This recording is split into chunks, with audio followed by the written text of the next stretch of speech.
Welcome back to Balderdash Academy. Currently, right now, in last place, we have Molly with 225 points. Tied, we have Nate and Steve with 350, and in the lead, we have Carla Rose with 500. It is now time for our final pop quiz of the night. This pop quiz is from the head of Home Ec and Wellness Substitute Teaching. Let's introduce Carla Rose Dubois. Carla Rose. Hello, everybody. Well, let's get started. Your question for tonight from the Home Ec and Health category. You need to stretch before exercising. One type is a frog stretch. How do you frog stretch? Nate, how do you frog stretch? Well, in order to frog stretch, that's my Julia Childs. I'll work on it. Now, the best way I don't know why you're teaching this in school, but the best way to do it is to have a few drinks. Get really loose, because if you don't, you're going to feel the pain. But what you do is you put one foot up on like a windowsill, and then what you do is you yell for your dog. If you don't have a dog, you can borrow one to use a small child, something like that, just something that can get a lot of force. And you have one foot up on the windowsill. They run into the other leg, which pushes it out, and all of a sudden you're Jean-Claude Van Damme between two trucks. And this is where the drinking kind of kicks in here. You have to hop to after that. So if you don't have the drinks, you feel the pain. It's harder to hop to. But yeah, that's a frog stretch. I recommend it as to all of the people on personal training.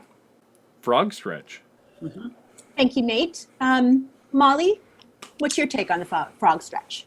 My take is good. I'm a runner, so I make sure that I do this stretch pre and post, actually, before I hit the road. So the first thing you got to do is you got to find a frog. Right? So I usually look around my garden, like under my porch is really usually a pretty good spot for them. And I try to get kind of like a meaty one, with some girth to it. And then I take said frog and I kind of do a little one leg, do another little leg, and then for the hind legs, which we all know are really the powerhouses of the frogs, right? I'll take both of those and kind of give them kind of like little leg circles, right? I'll look that frog right in the eye, and say, "You stretch, frog?" Usually he gives a little croak, and I'm like, "All right, put him back in the garden," and I hit it, set my timer, and I'm gone. Wow, that's great. Good answer. When I come back, because I did say I do it at post, when I come back, usually the frog's gone, but when it is there, I just kind of recap, the run. We split a water and just kind of like have a powwow. Oh, well, that's great. Yeah. Good answer, Molly. Well, Steve. When I think about frogs and kind of my experiences with them, the first things that come to mind, obviously, Kermit the Frog, Rainbow Connection. And since that was played on a ukulele, I thought I might have time to rewrite all the lyrics to that song and make it about doing a stretch. Unfortunately, I did not have the time to do that. So instead, we're going to go with my second thing I think of when I think of frogs. And this is something that has scarred me for life, so buckle in, this is a real story. So when I was a freshman in high school during science class, we dissected, all kinds of different things. And one day we did a frog, and everyone didn't have trouble cutting into their frogs, and were excited to look at all the sinews and organs and et cetera, et cetera. By the time I had cut into my frog, I realized that it was pregnant. And so I'm cutting into this frog, and all these little frog babies are pouring out of my frog that I am cutting open in science class. It is the single saddest and most disgusting moment as a freshman, which is surprising, actually. And so how the frog stretch works is not only helps you limber up, but also it's kind of a great way to lose weight, is all you do is you think about that moment where I cut open a frog and a bunch of eggs poured out, and you vomit everything you've eaten in the past 24 hours, and next thing you know, you're losing a little weight. So you stretched out your gut. Exactly. I'm sorry, Makes you a lot guys of look sense. genuinely shocked by that story. That makes a lot of sense. I'm sorry about That was that. really a downers. Yeah. Down the hill. I know it. Anyway, Thanks for that comedy boost. Yep. So now, 200 points to Steve. That's it. now here's the thing.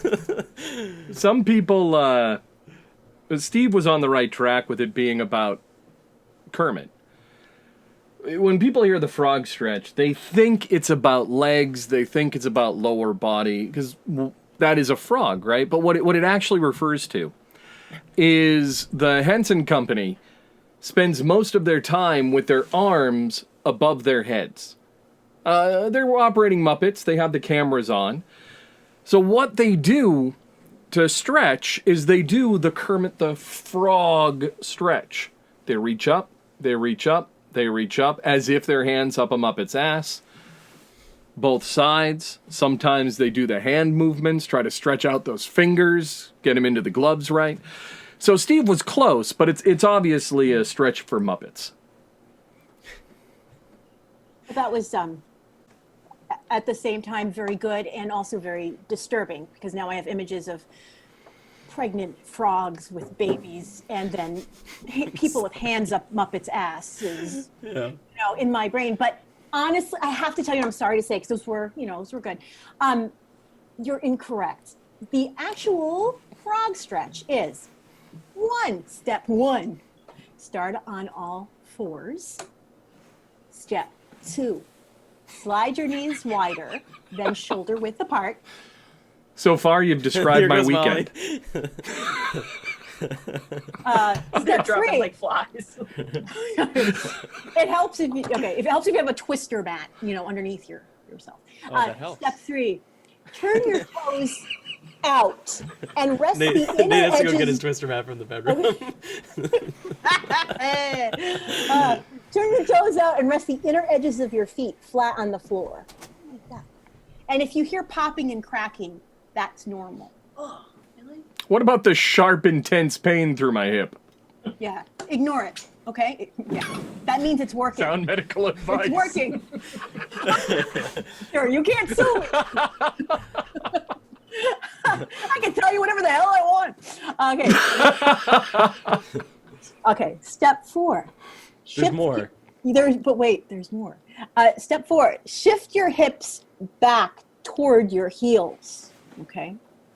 Step five, move from your hands to your forearms. This is your forearmal area right here.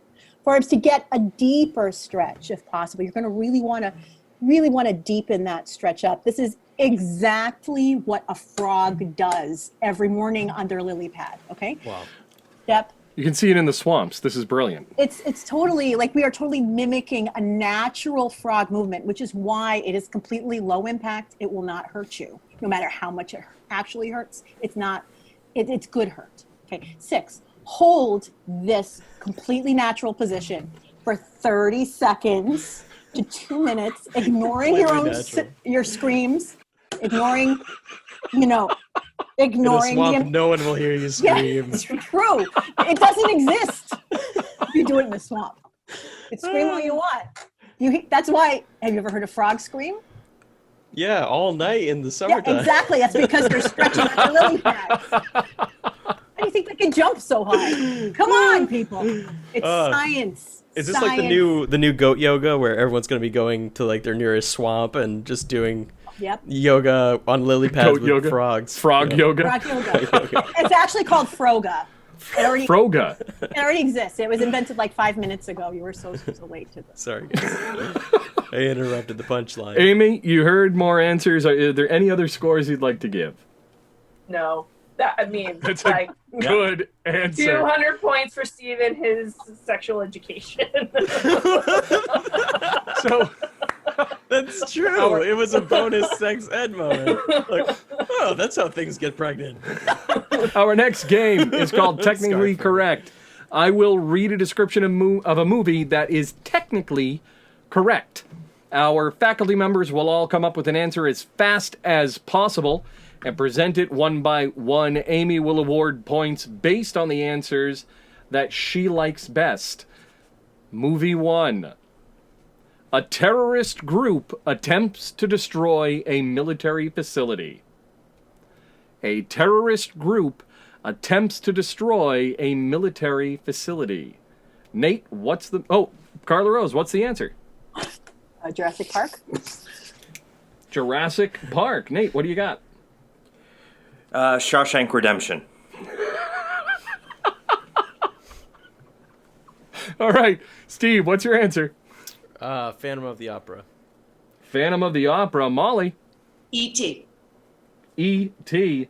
The correct answer was, of course, Star Wars Episode 4, A New Hope. It's about a terrorist group attempting to destroy a military facility. Amy, you had Jurassic Park from Carla Rose. You have The Shawshank Redemption, Nate's go-to. You, Steve, what was yours again? So this is a theme with him. Yeah, you have E.T. for Molly. And Steve, what was yours? Phantom of the Opera. Phantom of the Opera. Don't ask why. I couldn't read my own handwriting. Phantom of the Opera from Steve. It's a movie. Amy, how'd you like to score? Oh, 100 points for Molly for E.T. Nice. Ouch. All right. The second movie is the story of a nation gripped in war because a sister broke her brother's favorite toy. It is the story of a nation gripped in war because a sister broke her brother's favorite toy. Molly. The Nutcracker. Good answer. That's good. Lord of the Rings, The Two Towers. I was gonna say that. Two Towers. Steve, Are you what do you got? serious? I literally was, and I don't know why. All right, Carla Rose, what do you have? I'll give Steve a chance to think. Cinderella. Cinderella. Steve. I think it's Sister Act 2. Steve is right. Steve isn't right. It's actually Thor Ragnarok. Oh, Ragnarok. Thor gotcha. Ragnarok is Gotcha. the story of a nation gripped in war because a sister broke her brother's favorite toy. Amy, you have the Nutcracker from Molly, Two Towers from Nate, Sister Act from Steve, and Cinderella from Carla Rose. How'd you like to score? I gotta give it to Molly again because I think she's actually right. I think that's her answer is better than Thor Ragnarok. Yeah. Wow. Her answer is better, but Thor Ragnarok is technically correct. All right, movie number 3. A woman shelters an illegal immigrant and gets caught up in a race war. The description is, a woman shelters an illegal immigrant and gets caught up in a race war. Nate. Batteries not included. Batteries not included. Watch it. That is technically correct. Molly, what do you have? The movie Cars. Cars. The animated. Steve. I think this is E.T. the extraterrestrial. Extraterrestrial. E.T. Carla Rose, what do you have? No, kind of sounds like Free Willy to me. Free Willy. Yeah, free him. The answer is, of course, Bumblebee. It's a story of a woman who shelters an illegal immigrant and gets caught up in a race war. I was close. You were very close, I Nate. see what you did there. Because they're cars. Amy, you have batteries not included from Nate, Cars from Molly, E.T. from Steve, was close. and Free Willy from Carla Rose. How would you like to score? I gotta give it to Nate because of that deep cut batteries not included. That is a deep cut. That is a very deep cut. That's a great movie. That is a great movie. All right, our final description is the story of a movie studio who hires a private eye to help their leading man, and in the process, they uncover corruption in the legal system. A movie studio hires a private eye to help their leading man and uncovers corruption in the legal system. Nate. Who Framed Roger Rabbit? Oh, god damn it. You're synced. Who Framed Roger Rabbit from Nate. Steve, what do you got? That's what I was gonna say, man. I guess come back to me and I'll think of a stupid answer. Carla Rose, what do you have? I think this one's a horror. I think it's The Thing. The Thing. A thing. Molly? Thing. Naked Gun. Naked Gun. Steve?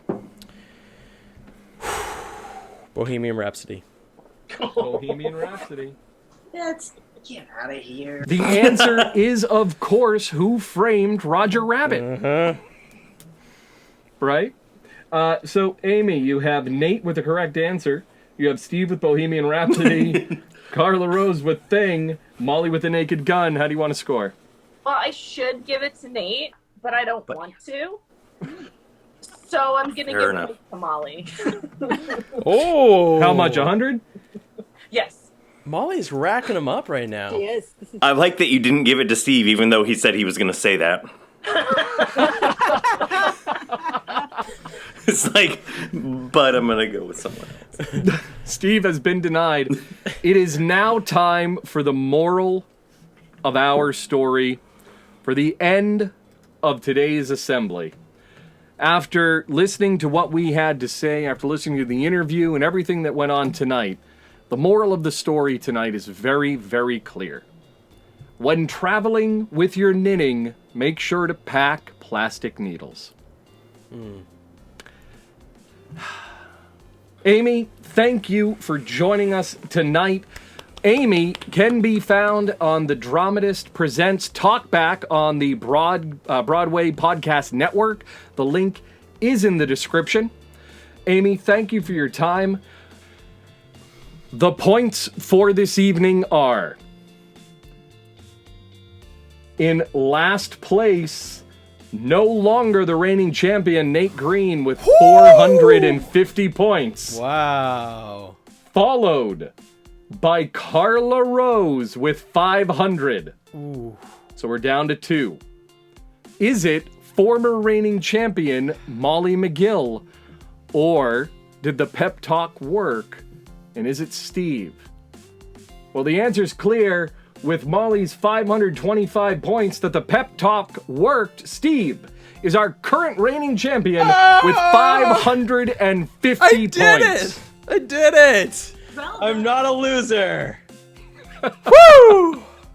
Thank you for watching. I am Bob LeBlanc, your headmaster, as our reigning champion, coach of the Balderdash Dashers, Steve Corning, head of guidance, Mr. Nate Green, head of English Language Arts, Molly McGill, and our substitute teacher, Carla Rose Dubois. Amy, thank you for joining us.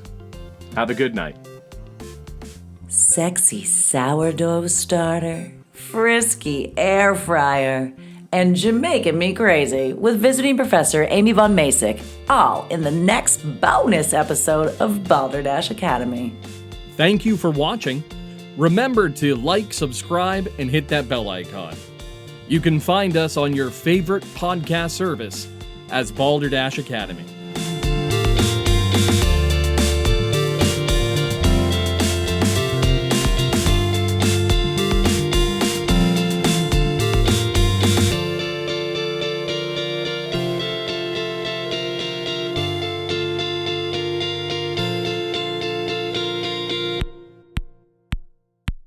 Go Dashers!